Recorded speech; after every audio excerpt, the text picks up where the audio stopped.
반갑습니다. 오늘 여기 23장 말씀을 함께 나눌게요. 10절 말씀입니다. 그러나 내가 가는 길을 그가 아시나니 그가 나를 단련하신 후에는 내가 순금같이 되어 나오리라. 표준 세번역으로 다시 보면 하나님 내가 발 한 번 옮기는 것을 다 알고 계실 터이니 나를 시험해 보시면 내게 흠이 없다라는 것을 아실 수 있으련만 이렇게 번역을 하죠. 신령과 일치하게 행동하라라는 제목으로 말씀 나누겠습니다. 욥기 23장은 엘리바스의 변론에 대한 욥의 답변을 소개하고 있습니다. 아마도 욥기에서 가장 유명한 구절일 거예요. 그죠? 우리가 지금 읽었던 10절 말씀, 내가 가는 길을 그가 아시나니 그가 나를 단련하신 후에는 내가 정금같이 되어 나오리라. 고난을 지나는 사람들이 이 구절을 근거로 해서 고난 인내를 통해서 성숙한 사람이 되리라는 위안을 삼는 그런 구절이기도 하죠. 물론 이런 신앙 자세가 틀린 것은 분명히 아닐 거예요.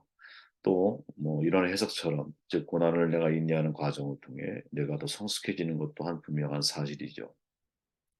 그러나 엄밀한 의미에서 오늘 본문에서 말하고 있는 이 의미는 본래적 의미가 아니라는 거죠. 여기 23장을 제대로 우리가 이해하기 위해서는 바로 제가 지금 읽었던 10절 말씀을 어떻게 해석하는가에 따라 23장에 대한 해석의 방향이 완전히 달라지고 결정이 됩니다. 처음에도 잘 몰랐는데 말씀 묵상하다 보니까 이 10절 말씀이 일종의 이 키포인트구나. 이 말씀을 어떻게 해석하는가에 따라 23장 전체의 해석이 달라지게 되어 있는 거죠. 이를 통해서 우리가 얻을 수 있는 교훈이 뭐냐? 한마디로 이야기를 하면 이제 욥은 일관되게 의로움을 주장하고 있다라는 거죠. 일관되게. 우리가 지금 읽었던 이 10절 말씀을 개역개정에서는 나를 단련한 후로 번역하잖아요. 히브리 원문에 보면 시험하다 혹은 검사하다라는 뜻을 가지고 있어요. 그래서 영어로는 테스트 혹은 트라이라고 번역을 하죠. 공동 번역을 보면 털고 또 털어도 나는 순금처럼 깨끗하리라. 새 번역에 보면 나를 시험해 보면 내게 흠이 없다라는 것을 아실 수 있으련만. 천주교 성경을 보면 나를 시금해 보시면 내가 순금으로 나오련만. 나머지 킹 제임스 NIV나 이것은 전부 다 try, test 이렇게 번역을 하고 있죠. 개역 개정만 보면 10절의 의미를 하나님이 나에게 시련을 주셔서 단련하시면 내가 정금처럼 순수하게 변할 거다라고 우리는 이해하고 생각하기 쉽지만 다른 번역본을 참고해 보면 내용이 약간 달라진다라는 거예요. 내용이 이렇게 달라지죠. 나는 원래 순금처럼 깨끗하고 결백한 사람인데 왜 하나님이 나를 알아주시지 않는가 이런 뜻이라는 거예요. 다시 말해 처음부터 일관된 자기 변호와 탄식을 또 탄원을 고백하고 있는 내용이죠. 이것은 욥이 처음부터 일관되게 주장해 온 자기 의로움에 대한 고백이거든요. 이 의미를 좀 더 깊이 이해하려면 사실은 그 앞에 있는 2절부터 10절까지 전체를 연결해서 이해를 해야 하는데 특히 그 중에 7절 말씀을 읽어보면 10절 말씀을 이해하는 데 매우 중요한 도움을 줍니다. 7절에서 이렇게 말하죠. 개역 성경에 보면 거기서는 정직자가 그와 변론할 수 있은즉 내가 심판자에게서 영영이 벗어나리라. 세 번역 내게 아무런 잘못이 없으니 하나님께 떳떳하게 말씀드릴 수 있을 것이다. 내 말을 다 들으시고 나서는 단호하게 무죄를 선언하실 것이다. 공동번역 그러면 나의 옳았음을 아시게 될 것이고 나는 나대로 승소할 수 있을 것일세. 이렇게 번역을 해요. 다시 말해 23장 1절에서 10절까지의 내용을 요약해 보면 나는 무지함에도 불구하고 하나님이 주시는 고통이 너무 가혹하다라는 거죠. 지금 하나님이 어디 계신지 알며 그분을 찾아가서 무죄를 하소연하겠다. 이렇게 고백하면서 그러나 내가 하나님이 어디 계신지 도무지 알 수가 없구나.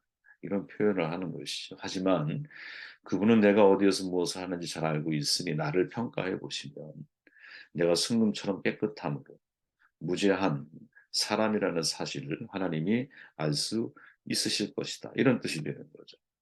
앞부분과 연결해서 10절을 이해하면 전체의 문맥이 되게 자연스러워져요. 그렇지 않고 10절만 떼어서 놓고 보면 시련을 주셔서 단련시키신 이후에 내가 순금처럼 변할 것이다 라고 해석을 해버리면 1절부터 9절까지 욥이 하나님 앞에 자신의 무죄를 탄원하지 못해서 괴로워하는 내용과 서로 연결이 되지 않는 것이죠. 그죠? 앞에는 막 괴로워했어. 그리고 10절을 개역 개정에 있는 그뭐 번역으로만 우리가 이해를 하면 연결이 잘 안 되는 거예요. 그죠? 이어지는 11절부터 끝까지의 내용 역시 자신의 무죄를 주장을 하거든요.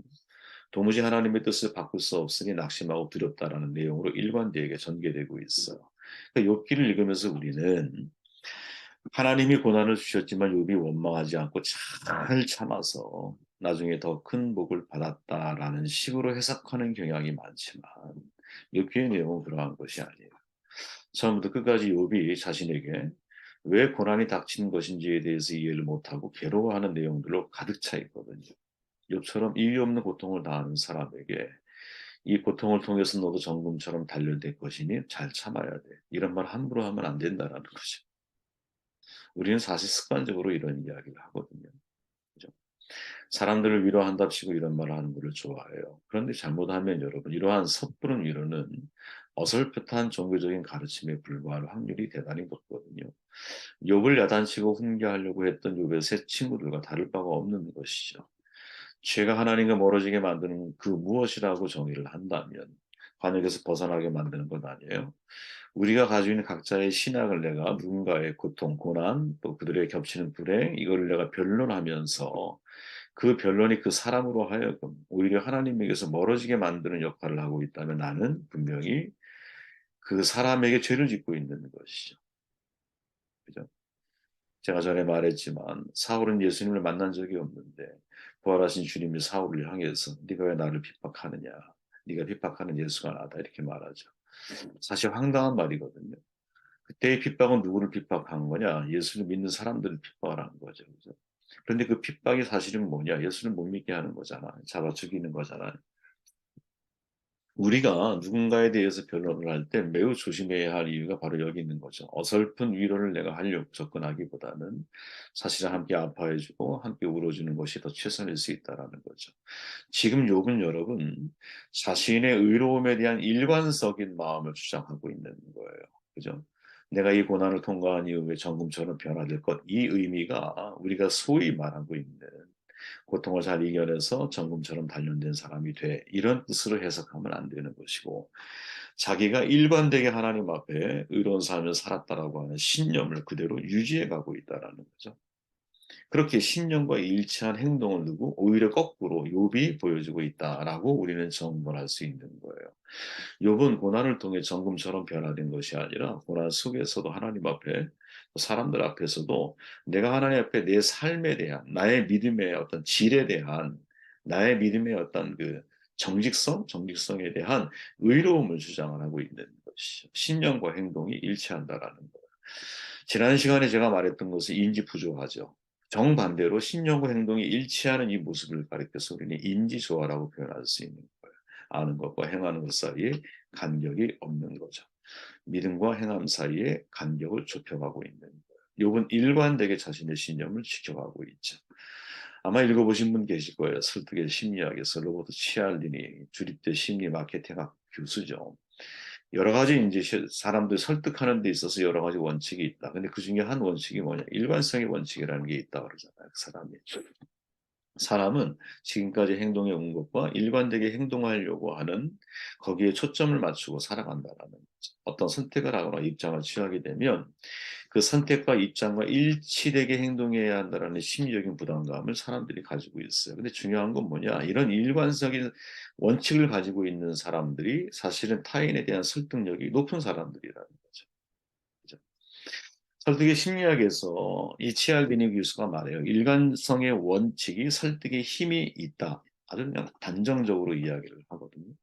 우리가 누군가를 믿는다라는 것은 그 사람이 일관적인 행동을 할 때 믿음이 생기는 거잖아요.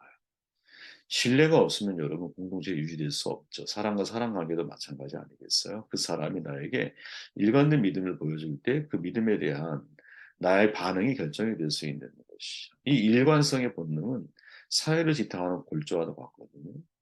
특히 이제 우리가 신앙의 리더들 안에 모든 그리스도인들은 그죠? 왜? 왕 같은 제사장이니까.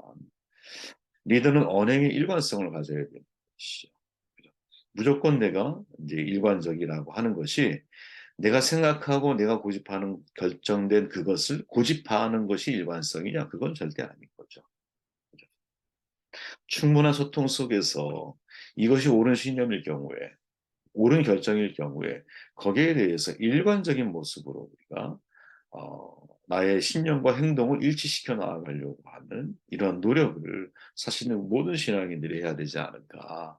특히 이제 영적인 리더인 저희들은 우리의 신념과 행동이 일치될 때 사람들이 우리를 바라보면서 우리의 신앙에 대해서 또 우리의 리더십에 대해서 흔들리지 않는 것이죠. 소신이란 말과 아집이라고 하는 말이 있잖아. 이 둘은 여러분 비슷한 의미를 가지고 있기도 하지만 서로 또 완전히 다른 거죠. 그죠? 일관성을 유지하려고 하는 양날의 검이라고 표현할 수 있어요. 한쪽 날에는 소신이 있고 한쪽 날에는 아집이 있는 거야. 소신이라고 말할 땐 여러분 과연 자신의 정체성을 드러내는 진정함이 있는지 우선 생각을 해봐야 돼요. 소신의 내용이 내 삶에 있어서 무엇을 의미하고 어떤 근거로 내가 그런 소신을 가지고 행동하고 있는지 또 상대방이 그 소신에 대해서 합리적인 근거를 같이 공유할 수 있는지 상대방이 예를 들어서 내가 가지고 있는 소신에 대해서 비판하면 그것을 수용을 하고 자신의 소신을 수정할 수 있는 용기까지 가지고 있는 것. 이럴 때 이제 그 사람 참 소신이 있다 이렇게 말하는 거예요. 그런데 여기에서 뭐 소통이라는 개념을 쏙 빼버리면 뭐가 되느냐? 그게 아집이 되는 거예요. 내 것만 다 맞는 거지. 다른 사람 의견은 내 생각에 들어올 틈이 없는 거예요. 합리적인 비판을 하고 있음에도 불구하고 그것을 받아들이지를 않아. 생각이 좁아지는 거죠. 타인의 입장, 의견 전혀 고려하지 않아요. 그죠? 둘 다 사실은 자기의 것에 대한 확신, 정체성에 대한 확신을 가지고 있는 거거든요. 그리고 그 사람으로 하여금 일관성 있게 움직이게 만드는 매우 중요한 내적인 코어야, 코어. 이게 소신과 아집이. 그런데 소신과 아집의 결정적인 차이점이 있다면 하나는 소통이 안 되는 거야. 합리적인, 그죠? 충분히 수용해야만 하는 분명한 근거가 있는 타인의 이야기를 들었을 때 수정할 용기가 나에게 있느냐, 수정할 용기가 나에게 없느냐. 여러분 여기에서 소신과 아집이 결정이 되는 거예요. 우리가 사람을 만나서 교제를 나누다 보면 여러분도 그런 경우 많이 느끼잖아요. 아, 저 사람 참 자기 나름대로의 소신이 있다. 이 소신은 여러분 흑백 논리로 생각하면 절대로 안 됩니다. 항상 제가 얘기하잖아요. 말씀드리잖아요. 세상에는 수많은 중간색들이 존재하는 거예요. 그 모두가 어우러질 때 가장 아름다운 거거든요. 내가 흑이니까 흑이 아닌 모든 것들은 다 적이다. 이렇게 생각하면은 그런 사람은 사회 활동하기 어렵다고 봐요. 그게 진짜 아집인 거죠, 여러분. 예수 믿는 사람이 가장 조심해야 할 게 성속 논리가 머릿속에 자리 잡혀 있는 신앙인들이 많기 때문에 거룩하지 않으면 다 죄악된 것밖에 없는 거야. 중간을 이해를 안 하려고 해. 중간 자체의 고유한 고유성을 존중하려고 하지를 않아. 절대 그러면 안 되거든요. 소신과 아집, 여러분도 소신의 사람이에요? 아니면 아집의 사람이에요? 분명하게 구분을 해야 되거든요. 저는 소신의 사람이 되어야 한다라고 봐요. 나에 대해서 잘못된 것을 비판할 때 받아들일 수 있는, 수정할 수 있는 용기가 나에게 있다면 나의 소신은 여러분 모두에게 있어서 함께 동의를 얻을 수 있는 좋은 신념이 될 수 있을 거예요. 그러나 합리적인 비판에도 불구하고 전혀 거기에 대해서 반응을 내가 하지 않는다. 그것은 진짜 고집이고 아집인 거예요. 욥은 과연 소신의 사람이냐, 아집의 사람이냐? 저는 소신의 사람이라고 생각을 하거든요. 독자의 입장에서 상황을 파악해 보면 욥은 분명한 정체성을 가지고 있어요. 하나님이 어떤 존재이신지 인정을 해. 하나님을 경외하는 마음도 가지고 있어. 그죠? 지금 자신이 당하고 있는 고난, 새 친구들의 말처럼 인과응보적 고난이 아니라는 사실을 확신하고 있어. 그죠? 자기 신학이 없는 사람도 아니야. 친구들만큼 신앙적 지식이 떨어지는 것도 아니야. 조상의 전통도 지혜를 모르는 것도 아니야. 그러나 이 모든 것 속에 지금의 내 고난은 속하지가 않아. 근데 그 사실을 누구 친구들은 몰라. 동의하지 않아. 그리고 각자 자기 나름대로의 합리적인 근거를 가지고 비판한다고 얘기를 하지만 욥의 고백처럼 내가 당신들만큼 조상들에 대한 지혜가 부족한 줄 아십니까? 경험이 없다고 생각하십니까? 아닙니다. 다 저는 당신들만큼 그 정도 충분히 저는 이해하고 있습니다. 그러나 지금 내가 당하고 있는 이것은 거기에 속하지 않는다는 거죠. 그죠? 그리고 일관되게 누구에게 그것을 변론을 해? 하나님께 변론을 하는 거예요. 왜? 사람이 그 문제를 해결할 수 없다라는 사실을 누가? 욥이 절실하게 깨닫고 있기 때문인 것이죠. 네. 욥은 여러분 신앙의 일관성을 확보하고 있는 사람이에요. 그죠? 욥의 신앙이 일관성을 확보했다라고 하는 가장 중요한 구절이 오늘 우리가 읽었던 23장 10절 말씀이에요. 그가 나를 단련하신 후에는 내가 순금되어 나오리라. 이 표현은 여러분, 단련하신 이후에 나의 변화를 주장하는 것이 아니라 지금까지 내가 하나님 앞에 처음부터 일관되게 무엇을 하나님 나 무죄합니다. 하나님 왜 이렇게 고통스럽게 저를 만드십니까? 친구들은 계속 인간것이라고 전통적인 지혜를 가지고 혹은 자신의 경험을 통해서 욥에 대해서 비판의 거리들을 막 찾아내고 있지만 그것은 합리적인 근거에 의한 비판이 아니라 그죠? 아니죠. 그들 나름대로 합리적일 수 있지만 전체적인 의미로 놓고 볼 때 전체성을 가지고 말하는 게 아니라 제가 어제 주일날 말씀 나누면서 꼭 그런 말씀 드렸잖아요. 2차원의 개미가 3차원의 코끼리를 어떻게 이해할까? 부분적으로 이해가 돼요. 그죠? 그러나 전체적으로 이해할 수는 없어요. 왜? 보지를 못하니까. 2차원, 개미는 보지를 못하잖아. 그럼 생각해 보십시오. 3차원의 존재의 인간이 11차원을 만드신 하나님을 어떻게 이해할 수 있을까요? 우리는 부분적으로 이해하는 거죠. 부분적으로 아는 거예요. 그렇기에 서로가 서로를 바라볼 때마다 아, 내가 아는 게 저 사람한테 해답이 될 수가 없을 수 있겠구나. 라는 전제를 가지고 서로가 서로를 바라보면 마음의 여유가 생기거든요. 그죠? 그 사람이 하는 말을 내가 들을 수 있는 마음의 준비가 생겨요. 근데 내 것을 절대적으로 고집하기 시작하면 그때부터 여러분 생각은 이제 고집으로 바뀌고 아집으로 바뀌죠. 소신이 아니에요. 과연 여러분들은 어떤 사람이 되어야 할까? 우리는 어떤 사람이 되어야 할까? 욥처럼 내가 가지고 있는 하나님 앞에서의 신념과 일치하게 행동할 수 있는 인지조화의 사람이 될 수 있다면 얼마나 뭐랄까요? 올바른 신앙이 될 수 있을까? 이런 생각을 한번 해보게 되었습니다. 말씀 듣고 기도하시고 제가 마무리 기도할게요.